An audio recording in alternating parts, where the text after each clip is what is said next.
എല്ലാവർക്കും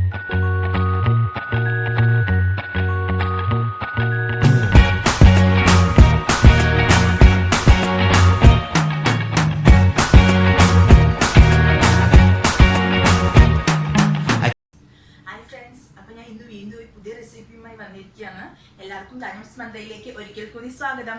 ഇന്ന് chicken roast recipe ആയിട്ടാണ് ഞാൻ വന്നിരിക്കുന്നത്. അപ്പം നമുക്ക് അതിലേക്ക് എന്തൊക്കെ ഇൻഗ്രീഡിയൻസ് വേണമെന്ന് ആദ്യം തന്നെ ഒന്ന് നോക്കി നോക്കാം.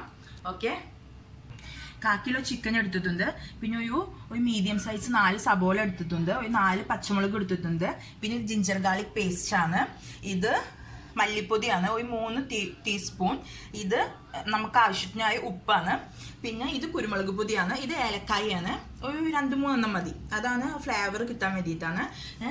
മുളക് പൊടി എടുത്തിട്ടുണ്ട്. പിന്നെ ഇത് മഞ്ഞൾപ്പൊടി, ഇത് വറ്റൽമുളക് പൊടിച്ചതാണ്. പിന്നെ ഓയിൽ ആവശ്യമുണ്ട്. ഇത്രയുമാണ് നമുക്ക് ഇതിലേക്ക് ആവശ്യമായ ഇൻഗ്രീഡിയൻസ്. അപ്പം നമുക്ക് ഇനി ഇത് നോക്കി നോക്കാം, ഇതെങ്ങനെയാണ് തയ്യാറാക്കുന്നത് നോക്കാം. ഓക്കെ, ഇപ്പം ഞാൻ പാൻ വെച്ച് കൊടുത്തിട്ടുണ്ട്. പാൻ നന്നായി ചൂടായി വരുന്ന സമയത്ത് നമുക്ക് അതിലേക്ക് ആവശ്യമായ ഓയിൽ ഒഴിച്ചു കൊടുക്കാം.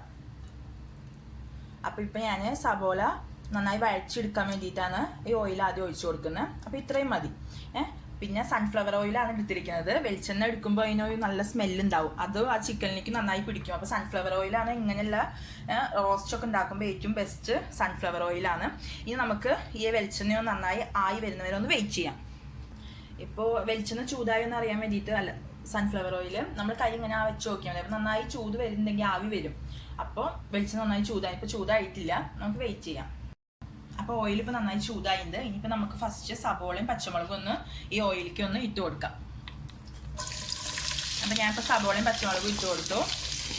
ഇനി ഇത് ഇട്ട് കൊടുത്തതിന് ശേഷം നമുക്കൊരു മീഡിയം ഫ്ലെയിമിൽ വെച്ച് ഈ സബോള നന്നായി വഴച്ചെടുക്കാം. ഫ്ലെയിം നന്നായി അങ്ങോട്ട് കൂട്ടരുത്. അപ്പോൾ സബോള നന്നായി വഴച്ച് വരില്ല, പക്ഷെ പെട്ടെന്ന് അങ്ങോട്ട് കരിഞ്ഞു പോവുകയും ചെയ്യും. അപ്പോൾ മീഡിയം ഫ്ലെയിമിൽ വെച്ച് വേണം നമുക്ക് സബോള ഒന്ന് വഴച്ചെടുക്കാനായിട്ട്. അപ്പോൾ ഇപ്പോൾ നമ്മളെ സബോള ഒരുവിധം ഇങ്ങനെ ആയി വരുന്നുണ്ട്. അപ്പോൾ നന്നായി നമ്മളിങ്ങനെ ഇട്ട് കൊടുത്തതിന് നേരം ശേഷം നമ്മളിങ്ങനെ ഒന്ന് ഇതാക്കി കൊടുക്കാം, ഒന്നിങ്ങനെ അമർത്തി കൊടുക്കുക. അപ്പോൾ ആ സബോളയൊക്കെ നമുക്കൊന്ന് വിട്ട് കിട്ടും. അല്ലെങ്കിൽ നമ്മൾ കൈ കൊണ്ട് ജസ്റ്റ് ഒന്ന് ഇടുമ്പോൾ ഒന്നിങ്ങനെ ഞെക്കിയിട്ട് ഇട്ട് കൊടുത്താൽ മതി. അപ്പോൾ ഒന്ന് ആയി പെട്ടെന്ന് അങ്ങോട്ട് വിട്ട് കിട്ടും. ഇനി സബോള ഇത്ര ഒന്ന് വഴച്ച് വരുന്ന സമയത്ത് നമുക്ക് ഇതിലേക്ക് ആവശ്യമായ ഉപ്പ് ഇട്ട് കൊടുക്കാം. അപ്പോൾ ഞാൻ ഇവിടെ ഒരു ടീസ്പൂൺ ഉപ്പ് ഇട്ട് കൊടുത്തിട്ടുണ്ട്. പിന്നെ നമുക്ക് ആവശ്യമുണ്ടെങ്കിൽ പിന്നെ നോക്കിയിട്ട് ഇട്ട് കൊടുത്താൽ മതി.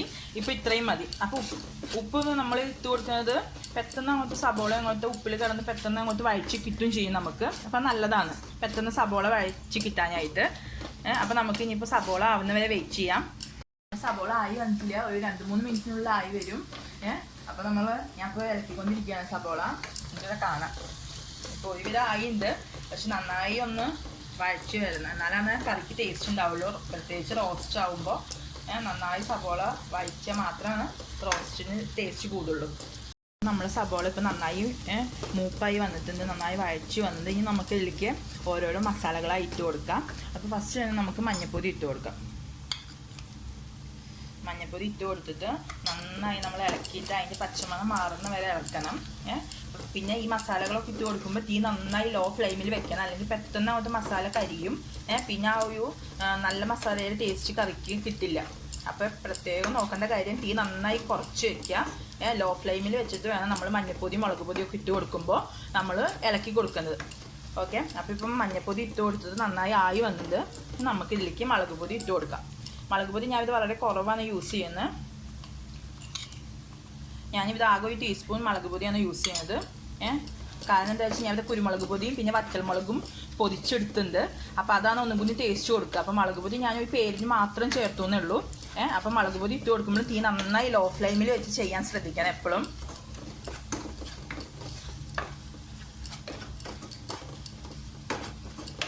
ഇപ്പം ഞാൻ ആഡ് ചെയ്ത മുളക് പൊടി നന്നായി ഒന്ന് ഇതിൽ പിടിച്ച് വന്നിട്ടുണ്ട്. ഇനി നമുക്ക് ഇതിലേക്ക് മല്ലിപ്പൊടി ചേർത്ത് കൊടുക്കാം. മല്ലിപ്പൊടി ഞാനൊരു 2 ടീസ്പൂൺ ചേർത്ത് കൊടുക്കുന്നുണ്ട്. നമുക്ക് 2-3 ടീസ്പൂൺ വരെ ചേർത്ത് കൊടുക്കാം. അതായത് 1.5 ടീസ്പൂണ് ചേർത്തിട്ടുള്ളൂ. ഇനി ഈ മല്ലിപ്പൊടി ഇട്ടതും തീ നന്നായി കുറച്ച് വെക്കാൻ ശ്രമിക്കണം, അല്ലെങ്കിൽ പെട്ടെന്ന് ആ മസാല അങ്ങോട്ട് കരിഞ്ഞു പോകും. ഓക്കെ, അപ്പോൾ ഇതൊന്ന് ആയി വരട്ടെ കേട്ടോ. അപ്പോൾ മല്ലിപ്പൊടി ഇപ്പോൾ നന്നായി പിടിച്ചിട്ടുണ്ടെങ്കിൽ നമുക്ക് ഇതിലേക്ക് ജിഞ്ചർ ഗാർലിക് പേസ്റ്റ് ആഡ് ചെയ്ത് കൊടുക്കാം. ഫുള്ളായി പേസ്റ്റ് പോലെയല്ല, ഞാൻ ഒന്ന് ചതച്ച് ഒതുക്കി എടുത്തിട്ടുള്ളൂ, കണ്ടില്ലേ. ഈ ഒരു പരുവത്തിലാണ് എടുത്തിരിക്കുന്നത്. അപ്പോൾ നിങ്ങൾക്ക് വേണമെങ്കിൽ ഈ മസാല ആഡ് ചെയ്യുന്നതിനേക്കാൾ മുമ്പ് ചേർത്ത് കൊടുക്കാം. ഞാൻ പക്ഷെ മസാലയൊക്കെ ആഡ് ചെയ്ത് കഴിഞ്ഞതിന് ശേഷമാണ് ഈ പേസ്റ്റ് ഇപ്പോൾ ചേർത്ത് കൊടുത്തിരിക്കുന്നത്. അപ്പോൾ ഞാൻ ജിഞ്ചർ ഗാർലിക് പേസ്റ്റ് ഇട്ടിട്ട് നന്നായി ഒരു പച്ചമണം ഉണ്ടല്ലോ ആ വെളുത്തുള്ളിക്ക് അത് പോകുന്നതിന് വരെ നന്നായി ഇളക്കി മസാലയൊക്കെ പിടിപ്പിച്ച് കൊടുക്കണം. ഒരു 2 മിനിറ്റോളം ഇളക്കണം. ഇപ്പോൾ മണം പോയിട്ടില്ല. അപ്പോൾ ഞാൻ ഇപ്പോൾ ഇളക്കിക്കൊണ്ടിരിക്കുകയാണ്. അത് കഴിഞ്ഞിട്ട് നമുക്ക് ബാക്കിയില്ലാതെ കൂടി ആഡ് ചെയ്യാം. അപ്പോൾ നമ്മൾ മസാലയിൽ ജിഞ്ചർ ഗാർലിക് പേസ്റ്റൊക്കെ നന്നായി പിടിച്ചിട്ടുണ്ട്. അതിൻ്റെ പച്ചമണമൊക്കെ പോയിട്ടുണ്ട്. ഇനിയിപ്പോൾ ഞാൻ ഇത് പൊടിച്ച് വെച്ചാൽ ഞാൻ വറ്റൽമുളക് ചേർത്ത് കൊടുക്കും. ഈ 3 വറ്റൽമുളക് ഞാൻ എടുത്തിട്ടുണ്ട്. അപ്പോൾ അത് കാരണം ഞാൻ മുളക് പൊടി കുറവ് എടുത്തത്. കാരണം മുളക് പൊടി അത്ര നല്ലതല്ലല്ലോ. നമ്മൾ വീട്ടിൽ പൊടിച്ച മുളക് പൊടി ഒക്കെ ആണെങ്കിൽ കുഴപ്പമില്ല. ഇത് പക്ഷേ പുറത്തുനിന്ന് വാങ്ങുന്ന മുളക് പൊടി. അപ്പോൾ ഞാൻ കുറവേ എടുക്കാറുള്ളൂ. അപ്പോൾ നിങ്ങളുടെ കയ്യിൽ വറ്റൽമുളക് ഉണ്ടെങ്കിൽ അത് യൂസ് ചെയ്യുന്നതായിരിക്കും ഒന്നുകൂടി നല്ലത്. പിന്നെ പ്രത്യേക ടേസ്റ്റും കിട്ടും ഗ്രേവിക്ക്. ഞാൻ ഇപ്പോൾ ഇതൊരു 3 ടീസ്പൂൺ കുരുമുളക് പൊടി ആഡ് ചെയ്ത് കൊടുക്കുന്നുണ്ട്. കുരുമുളക് പൊടി നമുക്ക് ഹെൽത്തിനൊക്കെ നല്ലതാണ്. വലിയ ഹെൽത്ത് ഇഷ്യൂസ് ഒന്നും ഉണ്ടാവില്ല. പിന്നെ ഈ കറിക്ക് ടേസ്റ്റ് കൂടും ചെയ്യും. ചിക്കൻ റോസ്റ്റൊക്കെ ചെയ്യുന്ന സമയത്ത് നമ്മൾ കുരുമുളകിൻ്റെ ആ ഒരു ടേസ്റ്റ് മുന്നിൽ നിൽക്കുന്നത് നല്ലതാണ്. അപ്പോൾ ഞാനിതൊരു 3 ടീസ്പൂൺ ആഡ് ചെയ്ത് കൊടുത്തിട്ടുണ്ട്. അപ്പോൾ ഞാനിപ്പോൾ കുരുമുളകൊക്കെ ആഡ് ചെയ്ത് കൊടുത്ത് മസാല നന്നായി വന്ന് നല്ലൊരു സ്മെല്ല് വരുന്നുണ്ട് ഇപ്പോൾ. അപ്പോൾ നമുക്കിനി ഒന്നും കൂടി ആവട്ടെ മസാല. എന്നിട്ട് നമുക്ക് ഇതിലേക്ക് ചിക്കൻ ആഡ് ചെയ്ത് കൊടുക്കാം. അപ്പോൾ നമ്മൾ മസാല ഇതിപ്പോൾ അതിന് ഞാൻ ഒരു കുറച്ച് സൺഫ്ലവർ ഓയിൽ കൂടി ഒഴിച്ച് കൊടുക്കുകയാണ്.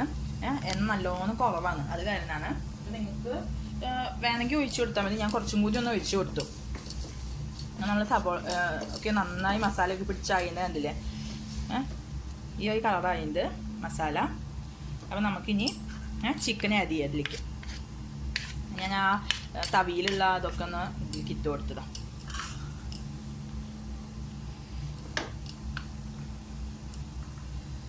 അപ്പോൾ നമുക്ക് വെള്ളമൊന്നും തീരെ വേണ്ട. ഞാൻ അങ്ങനെയാണ് ഇതിപ്പോൾ റോസ്റ്റ് ചെയ്തെടുക്കാൻ പോകുന്നത്. ഞാനിപ്പോൾ ഫുൾ ആഡ് ചെയ്ത് കൊടുത്തു. നമുക്കിതൊന്ന് നന്നായി നമുക്കിതൊന്ന് ഇളക്കി കൊടുക്കണം. ചിക്കൻ്റെ എല്ലാ ഭാഗത്തും മസാല പിടിക്കുന്ന രീതിക്ക് നന്നായി നമുക്കിതൊന്ന് ഇളക്കിയെടുക്കണം.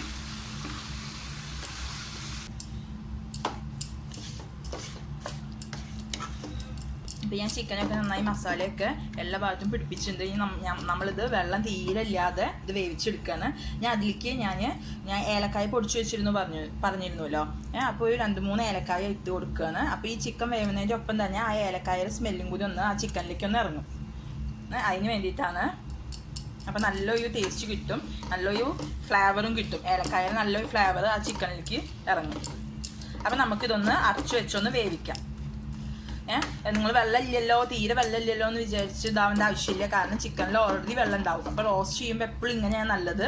അല്ലെങ്കിൽ നമുക്ക് റോസ്റ്റ് ചെയ്തെടുക്കാൻ പിന്നെ ഭയങ്കര ബുദ്ധിമുട്ടാകും. പിന്നെ നമ്മൾ വെള്ളം വറ്റിക്കാൻ വേണ്ടി വെയിറ്റ് ചെയ്യേണ്ടി വരും. അപ്പോൾ നമുക്കിതൊന്ന് അടച്ചു വെച്ച് വേവിക്കാം. അപ്പോൾ ഇനി നമുക്കൊരു മീഡിയം ഫ്ലെയിമിൽ നമുക്കിതൊന്ന് ആക്കിയെടുക്കാം. ഇപ്പം ഞാൻ ഇത് തുറന്നു, അതിൻ്റെ അടപ്പ് തുറന്നപ്പോൾ നന്നായി വെള്ളം ചിക്കനിൽ നിന്ന് ഇറങ്ങിയിട്ടുണ്ട്. നമ്മൾ ചിക്കൻ ഏകദേശം ആയി തുടങ്ങിയിട്ടുണ്ട്. അപ്പോൾ നമുക്കൊരു 5 മിനിറ്റും കൂടി ഒന്ന് വെക്കാം. ഓക്കെ, അപ്പോഴേക്കും നമ്മൾ ചിക്കൻ റെഡിയാവും. ചിക്കൻ ഇവിടെ ആയിട്ടുണ്ട്. അപ്പോൾ ഞാനിപ്പോൾ ഇതിലേക്ക് കുറച്ച് മല്ലിച്ചപ്പ് ഇട്ട് കൊടുക്കുകയാണ്. മല്ലിച്ചപ്പ് ഉണ്ടെങ്കിൽ ഇട്ട് കൊടുത്താൽ മതി, അല്ലെങ്കിൽ ആവശ്യമില്ല. അല്ലെങ്കിൽ വേപ്പില മതി, കറി ലീവ്സ് അത് ഇവിടെ ഇല്ല. ലോക്ക്ഡൗൺ ഒന്നും ആയ കാരണം നമുക്കൊന്നും ഇവിടെ വേപ്പില കിട്ടാനില്ല.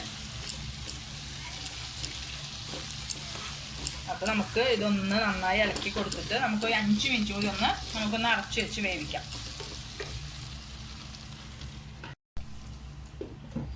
അപ്പോൾ ഇപ്പോൾ 5 മിനിറ്റ് കഴിഞ്ഞു. അപ്പോൾ ഞാൻ തുറന്ന് നോക്കട്ടെ ആയിന്തോന്ന്. അപ്പോൾ ഇത് മതി. അപ്പോൾ ഞാൻ ടേസ്റ്റ് ചെയ്ത് നോക്കട്ടെ കേട്ടോ. കഷ്ണമൊക്കെ വെന്തുണ്ടോയെന്ന് നോക്കി നോക്കാം നമുക്ക്. ഞാൻ ഇപ്പോൾ കൈ കൊണ്ട് തന്നെ എടുക്കുന്നത്. നല്ല ചൂടുണ്ട്.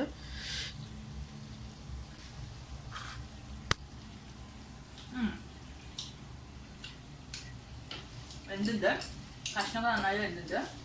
അപ്പോൾ ഈ ഒരു പരിവം മതി നമുക്ക് ചിക്കൻ റോസ്റ്റിന്.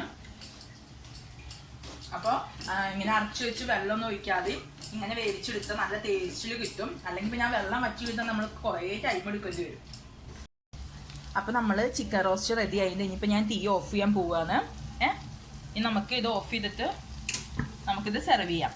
ഓക്കെ, അപ്പോൾ ഇത് ചപ്പാത്തിയുടെ കൂടിയും പത്തിരിയുടെ കൂടിയും ഒക്കെ കഴിക്കുക. അപ്പം ഞങ്ങൾ ഇന്നത്തെ സ്പെഷ്യൽ നെയ്ച്ചോറാണ്. ഞങ്ങൾ അതിൻ്റെ കൂടെയാണ് ഇത് കഴിക്കുന്നത്. അപ്പം നിങ്ങൾക്ക് എങ്ങനെ വേണമെങ്കിലും ട്രൈ ചെയ്യാം. ഇത് ഏത് ഡിഷിൻ്റെ കൂടെയും ചപ്പാത്തി, പത്തിരി, നൈസ് പത്തിരിയുടെ കൂടെയൊക്കെ നല്ല ടേസ്റ്റ് ഡിഷാണ്. അപ്പോൾ ഇത്രയുമാണ് ഇന്നത്തെ റെസിപ്പി. അപ്പോൾ ഇതാണ് ഇന്നത്തെ സ്പെഷ്യൽ റെസിപ്പി, ചിക്കൻ റോസ്റ്റ്. ഇത് വളരെ സിമ്പിളായി ചിക്കൻ റോസ്റ്റ് റെസിപ്പിയാണ്. ഞാൻ ഹെൽത്തി ആയിട്ടുള്ള കുരുമുളക് പൊടിയാണ് ഏറ്റവും കൂടുതൽ ഇതിൽ യൂസ് ചെയ്തിരിക്കുന്നത്. അപ്പോൾ നമ്മൾ വീട്ടിലൊക്കെ ഉണ്ടാക്കുന്ന മുളക് പൊടി അല്ലെങ്കിൽ കുരുമുളക് പൊടി യൂസ് ചെയ്യാൻ ഏറ്റവും നല്ലത്. പിന്നെ ഫ്ലേവർ കിട്ടാൻ വേണ്ടിയിട്ടാണ് 2-3 ഏലക്കായ ചേർത്തത്. അപ്പോൾ ആ ഏലക്കായയുടെ ഫ്ലേവർ നന്നായിട്ട് ഈ ചിക്കൻ അങ്ങോട്ട് ആവുന്ന സമയത്ത് അതിലേക്ക് അങ്ങോട്ട് ഊർന്നിറങ്ങും. അപ്പോൾ എല്ലാവർക്കും ഈ റെസിപ്പി ഇഷ്ടമായി എന്ന് വിചാരിക്കുന്നു. അടുത്ത വീഡിയോയുമായി വരുന്നവരെ എൻ്റെ എല്ലാവർക്കും നന്ദി, നമസ്കാരം. പിന്നെ എൻ്റെ ചാനൽ ആരെങ്കിലും സബ്സ്ക്രൈബ് ചെയ്തില്ലെങ്കിൽ സബ്സ്ക്രൈബ് ചെയ്യണം. അതോട് കൂടി ഒപ്പം തന്നെ അതിൻ്റെ അടുത്തുള്ള ബെൽ ബട്ടൺ കൂടി ഒന്ന് ക്ലിക്ക് ചെയ്യണം. എന്നാൽ മാത്രമാണ് എനിക്ക് മുന്നോട്ട് പോകാൻ പറ്റുള്ളൂ. അപ്പോൾ എല്ലാവർക്കും ബൈ.